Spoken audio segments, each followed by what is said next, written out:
Assalamualaikum warahmatullahi wabarakatuh. Saya Nailul Farida. Pada video dan kesempatan kali ini, saya akan membahas mengenai tabel rasio keuangan. Jadi, apa sih tabel rasio keuangan itu dan apa aja kegunaannya? Tabel rasio keuangan ini berisi informasi keuangan dari beberapa perusahaan. Kegunaannya tentu saja untuk membandingkan perusahaan mana yang lebih bagus untuk kita menanamkan saham. Nah, sebagai contoh di sini saya membuat pilihan perusahaan yang bergerak dalam bidang otomotif.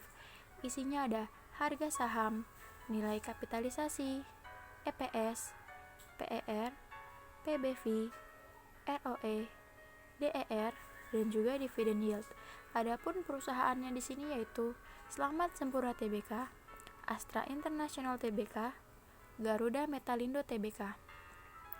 Nah, yang perlu kita perhatikan di sini pertama kali yaitu adalah ROE dan juga dividend yield dari suatu perusahaan tersebut. Kenapa demikian? Karena jika ROE atau dividend yield memiliki rasio yang tinggi, maka semakin bagus dan efisien pula perusahaan tersebut dalam mengelola keuangan dan begitu pun sebaliknya. Kemudian yaitu yang perlu diperhatikan adalah DER atau Debt Equity Ratio atau rasio hutang.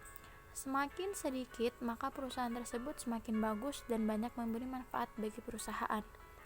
Jika suatu perusahaan memiliki banyak liabilitas daripada ekuitas, maka menunjukkan perusahaan tersebut kurang bagus dalam mengelola keuangan. Langsung saja, perusahaan yang paling bagus pertama di sini adalah Selamat Sempurna Tbk. Mengapa demikian? Karena perusahaan ini memiliki ROE dan juga dividend yield yang paling tinggi rasionya daripada ketiga perusahaan yang lainnya, dan juga memiliki DER yang terendah dari perusahaan lain. Yang terbagus kedua ada Garuda Metalindo Tbk karena memiliki rasio dividend yield tertinggi yang kedua dan juga DER terendah kedua. Kenapa sih bukan Astra International Tbk yang kedua? Perlu diperhatikan di sini bahwa Astra International Tbk memiliki dividend yield terendah dan juga DER yang paling banyak yaitu 1,117 kali.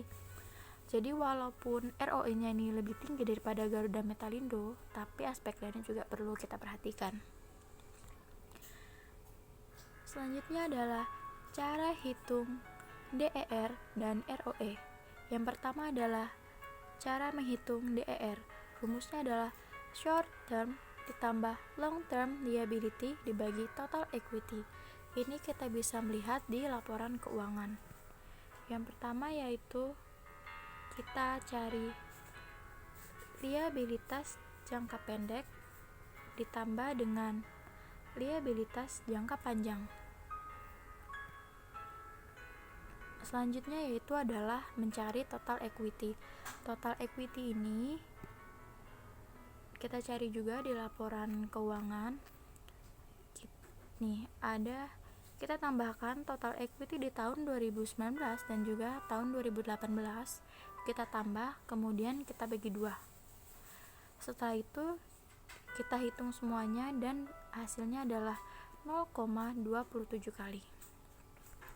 Perhitungan selanjutnya adalah mencari ROE. Rumusnya adalah net income dibagi total equity. Net income ini dapat kita peroleh juga di laporan keuangan. Di sini yaitu laba periode berjalan.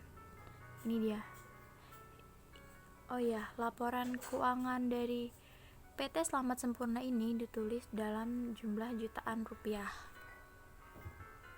Nah, kita masukkan tadi yaitu 450.077.000 dibagi total equity. Total equity-nya sama seperti mencari yang tadi, kemudian ketemu hasilnya 0,1995.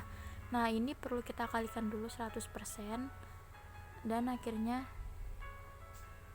ketemulah ROE-nya yaitu 19,95%. Jadi sekian video presentasi dari saya, kurang dan lebihnya mohon dimaafkan. Wabillahi taufik wal hidayah. Wassalamualaikum warahmatullahi wabarakatuh.